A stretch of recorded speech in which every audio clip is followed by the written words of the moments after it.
we have seen how several regional independent groups and some nominally independent kingdoms came up during the 18th century with the decline of the Mughal rule in India. However, in the southern region of India, there came up two kingdoms which established themselves completely independent of Mughal rule during the same time, and Mysore was one such kingdom. Hyder Ali, who started his career as a soldier, was born in Budikot in 1720 CE. He served as a petty officer in the army of Asaf Jah I, the Nizam of Hyderabad. When the Nizam was assassinated, Hyder Ali acquired control of the military of Mysore, and for the next decade, the minister and the king of Mysore, Krishnaraja Wadeyar II, depended on him and were practically under his control.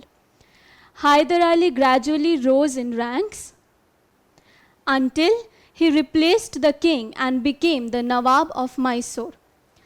Hyder Ali was successful in extending his empire to the north beyond the Tungabhadra river, and he dedicated the next few years in building up an army which could defend itself against the Marathas in the west and the British in the east, two of his greatest enemies. After the death of the Maratha leader Peshwa Madhav Rao, Hyder Ali decided to seek the friendship of the British to help him fight against the Marathas. The British, however, had other ideas. They wanted to use Hyder Ali to capture the Maratha lands and the land of Mysore as well. When Hyder Ali got to know of this, he became very angry and felt betrayed. Thus, he launched an attack against the British, and in 1767, the First Anglo-Mysore War fought. The British lost the battle and they signed a mutual defense treaty with Hyder Ali, where both sides promised that they would help each other militarily in times of need. But the British betrayed Hyder Ali yet again, and they refused to send any help when Hyder Ali's forces were attacked by the Marathas. In a fit of rage, Hyder Ali launched a second attack against the British in 1780, and the Second Anglo-Mysore War was fought. Hyder Ali was almost winning the war when suddenly he died of cancer, and the war came to an end with both sides signing a peace treaty. So, when was the First Anglo-Mysore War fought? Was it in 1746, 1780, 1767, or 1775? Well, the First Anglo-Mysore War was fought between Hyder Ali's force and the British in 1767. Hyder Ali was succeeded by his son, Tipu Sultan, who was very well educated, and he was a scholar of mathematics and science. He is considered to be a really studious person and an avid reader because we find mentions of his library which consisted of 2,000 books. Tipu Sultan was also very well trained in military and political affairs. In spite of his immensely good military skills, Tipu Sultan was, however, defeated by the British in the Fourth Anglo-Mysore War, which was fought in 1799 CE. This was primarily because Tipu Sultan at that time faced a serious lack of resources, and he received almost no cooperation from his fellow subjects. Thus, with his defeat in the Fourth Anglo-Mysore War, the independence of the Kingdom of Mysore was also lost to the British. The greatest and probably the most important of them all, when we are talking about regionally independent kingdoms of the 18th century, was the Maratha Empire, which first established its prominence under Chhatrapati Shivaji. The Marathas were extremely good military personnel, so much so that their military capabilities were actually feared by the rest of the country. Let us now see how this empire developed itself. It was Chhatrapati Shivaji who first established independent Maratha rule in the year 1670. He started his conquests with 4 captured forts and 2,000 soldiers.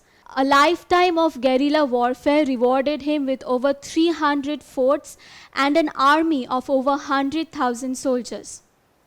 Now, what is exactly guerrilla warfare? Guerrilla warfare is nothing but the method of sudden attack.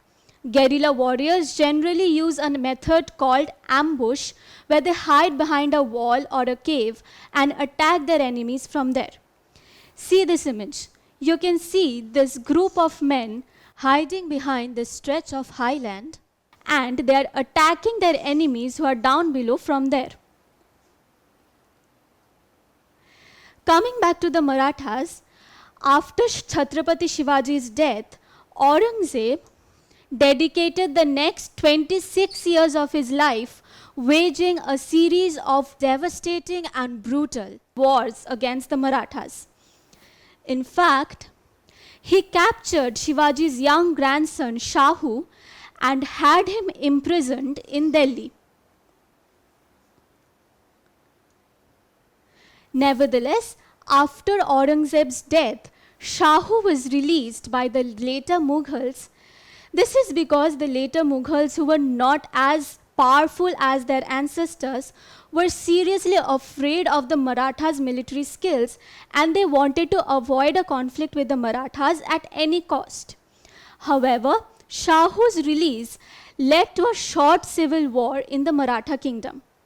What happened was, by then the Maratha kingdom had already chosen a leader, and some people in the kingdom refused to accept Shahu's release and return to the Marathas. Nonetheless, Shahu won the war and he established himself as the Maratha chief. Shahu, in fact, proved to be a really charismatic leader who had an eye for talent. He decided to promote officials based on their merit and not on the social status or the birth. The upper caste men in his court were naturally very angry, who till then had the advantage of being promoted owing to their social status. But there was nothing much that they could really do. Shahu was a really capable ruler and he managed to suppress any kind of rebellions in his court. Shahu in fact realized that the practice of promoting someone just based on their birth or social status was wrong, and it was merit which would prove to be beneficial for the empire in the long run.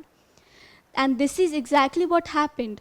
Shahu's wise decision, in turn, led to the empire's growth during his reign. Sometime later, however, the administrative control gradually shifted from the Chhatrapati to the Peshwas, or the prime ministers of the court. Under Peshwa Bajirao I, the Mughals and a coalition of their forces were decisively defeated at the battles of Delhi and Bhopal, and the Mughal capital city was captured. The Mughals were also made to cede large parts of central India to the Marathas. After Shahu's death, the post of Chhatrapati became increasingly ceremonial, and the real executive power rested with the Peshwa. At the peak of its power, the Maratha Empire became increasingly decentralized. The Peshwas distributed more and more power to the regional kings and generals, leading many historians to term this a confederacy rather than an empire. Now, what do we mean by this? This means that during this time, the entire administrative control of this whole territory was not exercised by the Peshwa anymore. He distributed his power to several regional administrators of this kingdom. Thus, power was distributed in the kingdom, and there was no one-man control, which is a simplified symbol of an empire. And now, what do you think could have happened? If an extremely centralized kingdom like the Marathas suddenly decentralized itself, then the kingdom would lose its stability and become weak with time. And this is exactly what happened.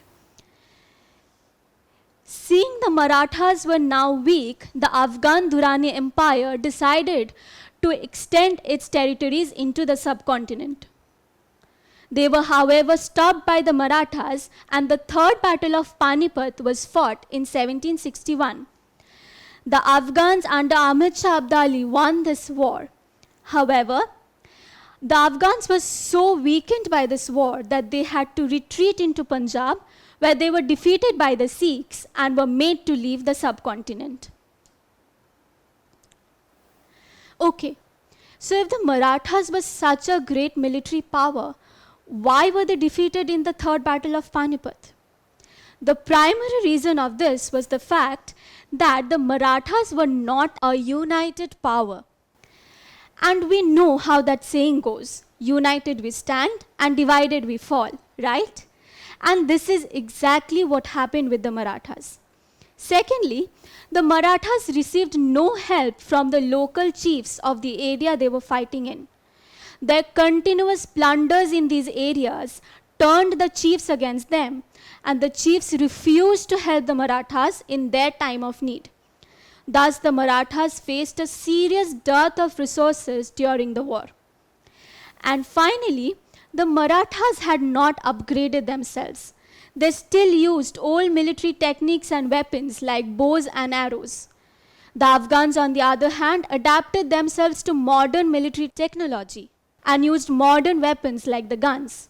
The Afghans thus had an upper hand in the war, and they were able to defeat the Marathas. This defeat of the Marathas in the Third Battle of Panipat portrayed the power as a weak one, and it gave the British the opportunity they were looking for. In 1775, believing the Maratha Empire to be weak, the British decided to place a puppet ruler on the Maratha throne in an attempt to control the Maratha lands indirectly. When the Maratha chiefs got to know of this, they were very angry. They attacked the British in 1775, and the First Anglo-Maratha War was fought, where the Maratha won the war and the British had to make peace. The British then set about conquering some eastern territories, not giving up on their dream to conquer the Maratha lands. In a short second war, the British were able to gain some territories, signing a mutual treaty of non-aggression with the Marathas. However, as we can guess, the British betrayed the Marathas as well. They broke the terms of this treaty and attacked the Marathas unannounced. In the third and final battle, the unprepared Marathas were badly defeated by the British, and the British established control over their entire territory in 1819. Thus, even though the Marathas and the Kingdom of Mysore were able to establish themselves completely independent of the Mughal rule, but like the other regionally independent groups and kingdoms, they too fell victim to the British. By the 1820s, the British had established control over almost the entire Indian subcontinent, marking the beginning of a new chapter in India's history. Don't forget to subscribe to our channel and hit the bell icon. You can also register for free at DeltaStep.com or download the DeltaStep app to get access to all our 5,000 plus amazing videos as per your school syllabus. Master each topic with our adaptive practice technology. Get million plus questions with step-by-step solutions and unlimited mock tests. Get all your doubts resolved instantly. Learn via games and win amazing prizes like PlayStations and iPads. So, at DeltaStep, learning is not just fun and easy, it is rewarding too. So, register for free now.